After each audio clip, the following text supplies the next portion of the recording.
वैशाख माह में 13वां अध्याय। यह कथा सुनकर राजा ने श्रुतिदेव से प्रश्न किया कि हे ब्राह्मण, वैशाख में छत्रदान करने का क्या महात्म्य है? कृपा करके विस्तार पूर्वक बताइए। राजा के इस प्रश्न पर श्रुतिदेव जी कहने लगे कि जो कोई धर्मात्मा वैशाख मास में व्याकुल महात्मा को छत्री दान करता है उनको अनंत फल मिलता है। मैं एक प्राचीन इतिहास कहता हूँ, सुनो। सतयुग में हेमकांत नाम का बंगाल देश का राजा था और राजा कुशकेतु का पुत्र तथा अत्यंत बलवान था। वह राजा एक समय शिकार खेलने वन पे गया और वहां पर अनेक मृग और शुगरों को मारता हुआ दोपहर में बहुत थक गया तो मुनियों के आश्रम में पहुंचा। उस समय क्षतीश नामक ऋषि ध्यान लगाए हुए समाधि अवस्था में बैठे हुए थे। उनको ये भी मालूम न हुआ कि आश्रम में कौन आया है। वह निश्चिंत बैठे रहे और आए हुए राजा को कुछ भी सम्मान नहीं किया। इस प्रकार राजा को बड़ा क्रोध आया और वह ऋषि को मारने के लिए आगे बढ़ा। तब ऋषि के शिष्यों ने उसे रोका और कहा, अरे दुर्बुद्धि, सुन, हमारे गुरु समाधिस्थ होकर बैठे हैं, उनको यह भी पता नहीं कि बाहर क्या हो रहा है, इसलिए क्रोध करना उचित नहीं। तब राजा क्रोधित होकर कहने लगा कि हे ब्राह्मण, मैं थक गया हूँ और तुमने मेरा अतिथि सत्कार तक नहीं किया। तब शिष्यों ने कहा कि हम तो गुरु के अधीन हैं, बिना गुरु की आज्ञा के कुछ भी नहीं कर सकते। शिष्यों का ऐसा प्रत्युत्तर सुनकर क्रोध से राजा ने अपना धनुष उठा लिया और कहने लगा कि मुझसे दान लेकर मेरा अन्न खाकर मुझको शिक्षा देते हो, ऐसे कृतज्ञों को अवश्य ही मारना चाहिए। इतना कहकर राजा उन पर बाण चलाने लगा। इसी से वह शिष्य भयभीत होकर भागने लगे तो राजा के सैनिकों ने उनको चारों ओर से घेर लिया। राजा ने उनमें से 300 शिष्यों को मार दिया और शेष भाग गए।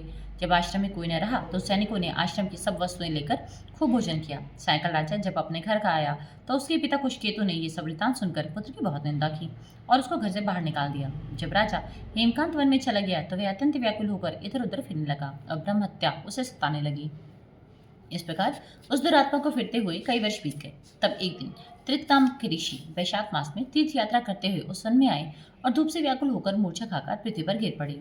दैवयोग से हेमकांत ने ऋषि को मूर्छा खाकर गिरते हुए देख लिया और उसके मन में बड़ी दया उत्पन्न हुई। उसने ढाक के पत्तों की एक छतरी बनाकर मुनि के सिर पर लगाई और अलंबु को जल पा ले आया। इस उपचार से मुनि मूर्छा से निवृत्त हुए तथा इंद्रियों में कुछ तन्यता आ जाने से शनि शनि गांव में पहुंचे। इस पुण्य के प्रभाव से उनकी 300 ब्रह्म हत्याएं क्षण भर में दूर हो गई। तब हेमकांत को बड़ा विस्मय हुआ कि इसके द्वारा इतने प्राणियों को इतना कष्ट देने पर भी उसकी ब्रह्म हत्याएं कैसे दूर हो गई, किसने दूर कर दी, कहाँ गई और इसका क्या कारण है।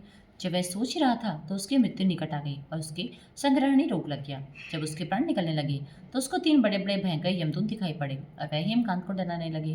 तब हेमकांत मौन साध कर छत्रदान को याद करके विष्णु भगवान को याद करने लगा। भगवान ने उसी समय अपने मंत्री विश्वक्सेन को आज्ञा दी कि यमदूतों को रोको और वैशाख मास में छत्रदान करने वाले हेमकांत की रक्षा करो। उसने यद्यपि बड़े बड़े पाप किए हैं परंतु उसने धूप से व्याकुल मूर्छित मुनि की रक्षा की और वैशाख मास में छत्रदान किया, इससे निष्पाप हो गया। राधे राधे।